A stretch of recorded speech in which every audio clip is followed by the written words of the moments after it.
Hello दोस्त, virtual channel में आपका स्वागत है। NISL AO का नोटिफिकेशन किसी भी मोमेंट आपको मिल सकता है। तो अब जो बच्चों के मन में क्वेरी है वो है कि भाई हम लोग इसके लिए एलिजिबल हैं नहीं हैं, क्या इसके पैटर्न में चेंज है, क्या दूसरे जो पैरामीटर्स हैं उसमें चेंज है। तो उन सभी चीज जो भी आपके मन में जनरल क्वेरीज जो आती हैं उन सबको रिजॉल्व करने की कोशिश इस वीडियो में अपने करेंगे। तो अगर सबसे पहले जो देखें क्वालिफिकेशन, तो क्वालिफिकेशन इसमें क्या है ये मैं स्पेसिफिकली आपसे चर्चा करूंगा। NISL AO specialist, sorry journalist वाला स्पेशलिस्ट, जैसे आपके इसमें कुछ पोस्ट इसमें उसकी भी निकलेंगी। जैसे जर्नलिस्ट होंगे करीब करीब 80% जर्नलिस्ट होंगे। स्पेशलिस्ट में आपके जो लीगल साइड से, फाइनेंस से, लीगल से आते हैं, फाइनेंस से आते हैं, CS वाले आते हैं, उनका मैं नहीं, मैं आपको सिर्फ जो जर्नलिस्ट हैं उनका। तो उसमें क्या क्वालिफिकेशन में बैचलर डिग्री, ग्रेजुएशन डिग्री चाहिए किसी भी ऑथराइज से ग्रेजुएशन। लेकिन यहाँ ग्रेजुएशन में कुछ पैरामीटर्स इन्होंने बना रखे। तो ये जनरल, OBC, EWS, इनके लिए ग्रेजुएशन विद 60% मार्क्स, और जो आपके SC, ST और PWD इनके लिए ये है 55% का राइडर। ये जरूर ध्यान रखिए कि ग्रेजुएशन तो है दोनों में, लेकिन ग्रेजुएशन के साथ ही 60% का राइडर भी इसमें है। दूसरा एज है वो जनरल के लिए 21 to 30 ईयर्स है।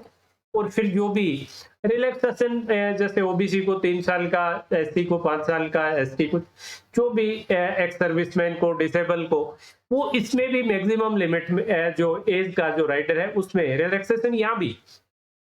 बट जनरल के लिए 21 to 30 ईयर्स इसमें एज लिमिट है। और जब भी ये नोटिफिकेशन जैसे कल आएगा, परसों आएगा, जिस डेट को आएगा, करीब करीब ये मान के चलिए कि अभी सितंबर 1/9/2021 की पॉसिबिलिटी है कि ये अपना बेस डेट रखेंगे।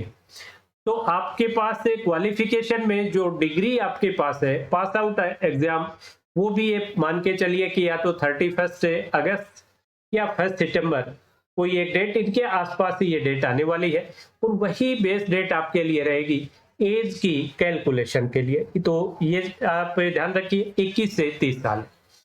एग्जाम पैटर्न इसमें 3 तरह के एग्जाम आपके होंगे। प्री लेवल फेज 1, फिर मेंस लेवल फेज 2 और फेज 3 इंटरव्यू। तो फेज 1 और फेज 2, फेज 1 प्योरली आपके ऑब्जेक्टिव है, सब्जेक्ट आपको पता है वही रीजनिंग, क्वांट और इंग्लिश, जैसे आपने बैंकिंग सेक्टर की एग्जाम्स में देखा है।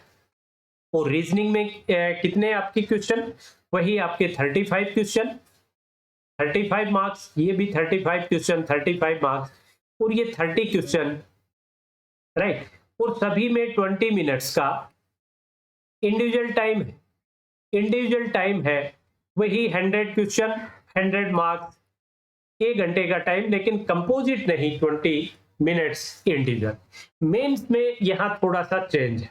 मेंस में यहाँ क्या है, सब्जेक्ट तो आपके वही, जैसे रीजनिंग हो गया, देन आपका इंग्लिश हो गया, जनरल अवेयरनेस या आपके ये इंश्योरेंस अवेयरनेस और सभी आ गए हैं इसके अंदर।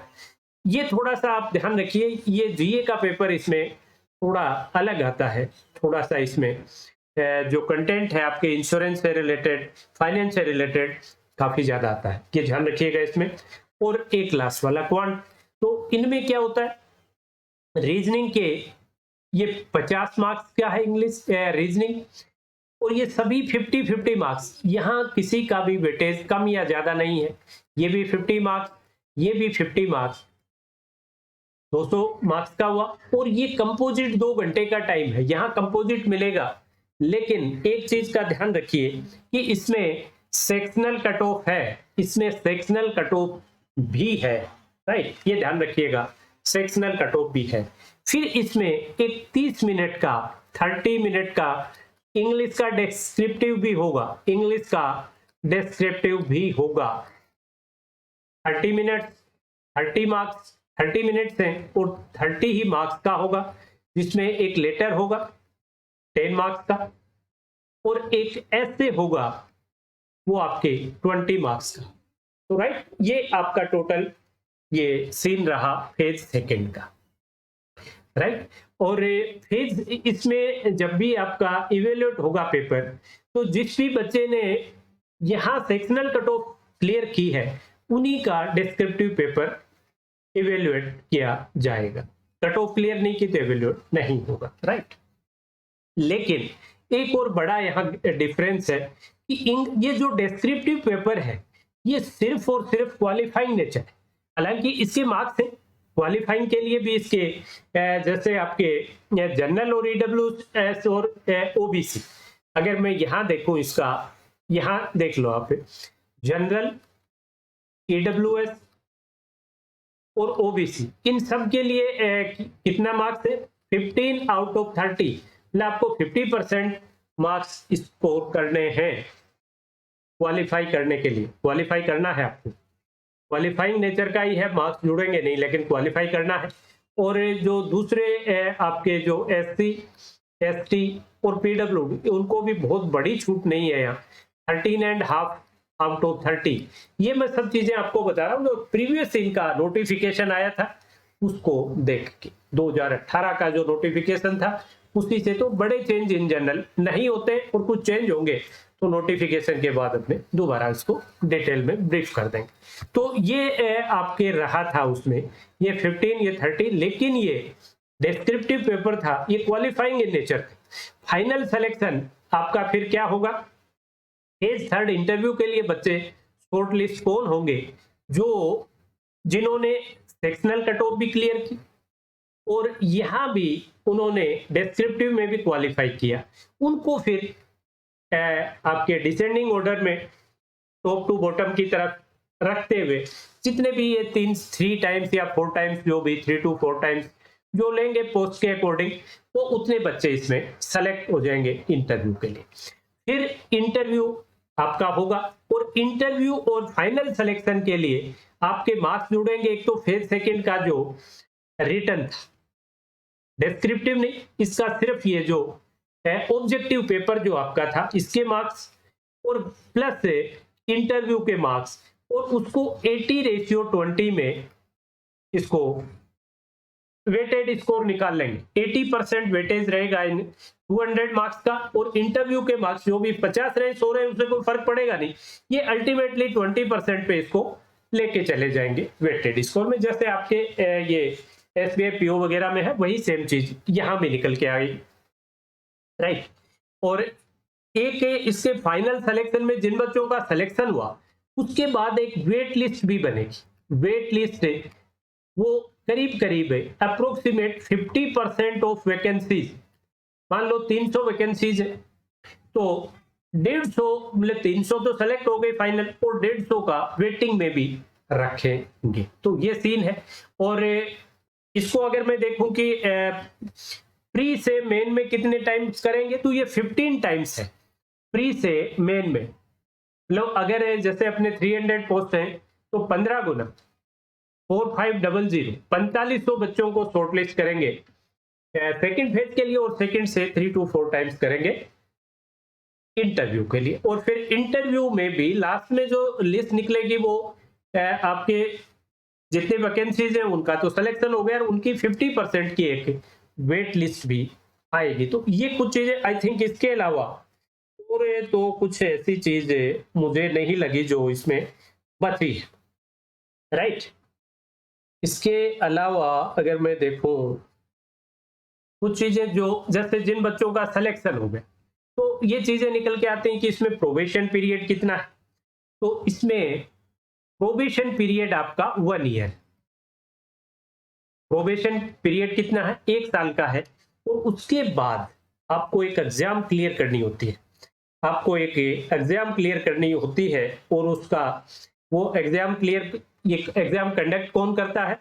ये आपका इंश्योरेंस इंस्टीट्यूट ऑफ इंडिया एक एग्जाम कंडक्ट करता है, इंश्योरेंस इंस्टीट्यूट ऑफ इंडिया। तो ये एक एग्जाम कंडक्ट करते हैं वो क्लियर होती है तब आपका प्रोबेशन क्लियर होता है। मिनिमम 1 ईयर तो है ही उसके साथ एक राइडर है कि एग्जाम भी क्लियर कर। और आपको 2 मैक्सिमम एक्सटेंशन इसमें मिलते हैं, मैक्सिमम 2 एक्सटेंशंस मिलते हैं। मान लो एग्जाम क्लियर नहीं हुई तो एक एक्सटेंशन मिला, और वो मिला आपको 2 एक्सटेंशन है, और हर extension 6 month each, 6 month each, मतलब 1 साल का जो आपका प्रोबेशन पीरियड है वो एक्सटेंड हो जाएगा 2 साल तक। लेकिन कंडीशन वही है, आपको वो एग्जाम जरूर क्रैक करनी है। एग्जाम क्रैक नहीं हुई तो आपकी सर्विस टर्मिनेट हो जाती, एक चीज। दूसरा फिर एक बॉन्ड का जो है, बॉन्ड यहाँ भी है। बॉन्ड यहाँ क्या है, फाइनेंशियल वैसे नहीं है डायरेक्ट 2 लाख का, 3 लाख का, 4 लाख का, ऐसा नहीं। बट इसमें एक आपके बॉन्ड किस चीज का फिल करवाएंगे आपसे कि आप कम से कम 4 साल की सर्विस करेंगे, 4 ईयर मिनिमम, और उसमें इंक्लूडिंग आपका प्रोबेशन रहेगा, including probation period. Probation period उसमें इंक्लूड, मतलब आपने प्रोबेशन क्लियर कर लिया, उसके 3 साल बाद कम से कम आपको NICL में जॉब करना है। उससे पहले अगर आप छोड़ते हैं तो आप से 1-2 श्योरिटीज होते हैं, उनसे भी ये बॉन्ड फिल करवाते हैं। 2 श्योरिटीज जो आपके ब्लड रिलेशन में नहीं हो। तो अगर बाई द वे जैसे आपने ड्यूरिंग प्रोबेशन जॉब छोड़ दिया, ड्यूरिंग प्रोबेशन आपने जॉब छोड़ा, ड्यूरिंग प्रोबेशन जॉब छोड़ा, जैसे आपने प्रोबेशन में 6 महीने बाद छोड़ा, 6 मंथ, तो आप से वो क्या लेंगे वापस, 6 मंथ की सैलरी जो आपको पे की, 6 मंथ सैलरी वापस जमा करवाएंगे, प्लस 25,000 आपको ट्रेनिंग के नाम के और जमा कराएंगे। तो 6 महीने की सैलरी प्लस 25,000 जो श्योरिटीज हैं, उनसे भी बॉन्ड वो इसी के लिए फिल करवाते हैं कि बाय द वे अगर आप नहीं फिल वो डिपॉजिट करवाते हैं वो फी जो भी आपको उन्होंने सैलरी दी है वो वापस, तो वो उनसे रिकवर करते हैं। 2 श्योरिटीज होते। हाँ, अब अगर मान लो आपने पूरा 1 साल का प्रोबेशन क्लियर कर लिया, फिर आपने जॉब क्विट किया, तो पूरे साल की सैलरी वो आपसे काटेंगे 1 ईयर पे 1 ईयर। इसके बाद जैसे जैसे जैसे मान ले आपने जस्ट उसको क्लियर किया, 1 ईयर बाद आपने क्विट किया, तो पूरी की पूरी सैलरी आपकी डिपॉजिट हो जाए, राइट। और आपको पता है कि अगर आपने 3 साल और जॉब कर लिया तो आपसे कुछ भी डिडक्ट नहीं होगा, और ये प्रोपोर्शनेट डिडक्शन आपका कम होता जाएगा। अगर आपने जैसे 2 साल बाद जॉब छोड़ा, 2 इयर्स बाद छोड़ा, तो आपसे ये नहीं है कि भाई पूरी की पूरी सैलरी आपसे वो लेंगे साल भर की, बट उसमें वो अकॉर्डिंगली कम कर देंगे, 1/3 कम कर देंगे, 1/3 कम कर देंगे, 3 साल बाद 2/3 कम कर देंगे। और अगर आपने पूरा 3 साल और कर लिया तो आपसे कुछ भी डिडक्शन नहीं होगा, आप जॉब क्विट कर सकते हैं। तो ये कुछ चीजें थी जो आपके प्रोबेशन से रिलेटेड, बॉन्ड से रिलेटेड। अब जैसे ही अपना नोटिफिकेशन आ जाएगा तो उसके बाद अपने जो इसका जो सैलरी स्ट्रक्चर क्या रहेगा, जो प्रोफाइल क्या रहेगा, कैरियर ग्रोथ क्या है, उसका एक सेपरेट वीडियो डाल देंगे। वैसे पहले भी शायद एक वीडियो अपने चैनल पे डला हुआ भी, तो वो भी आप देख सकते हैं। जॉब अच्छा है, कहीं दूर दूर तक की फंड बट नहीं है, जॉब में कहीं कोई दूर दूर तक की फंड बट नहीं है, तो बिल्कुल अच्छा जॉब है, अच्छा चांस है, अवेल कीजिए। बहुत इनपुट नहीं डालना है आपको, सिर्फ जीए का जो पेपर है उसमें कुछ एड ऑन करना है। इसके अलावा आप देखिए क्वांट और रीजनिंग, इंग्लिश, अगर आप पीओ मेंस की, IBPS पीओ या SPF पीओ मेंस की प्रिपरेशन कर रहे हैं तो उस लेवल की प्रिपरेशन आपकी ऑलरेडी है। सिर्फ और सिर्फ आपका मेंस की एग्जाम के जीए में एक्स्ट्रा इनपुट डालने की जरूरत है।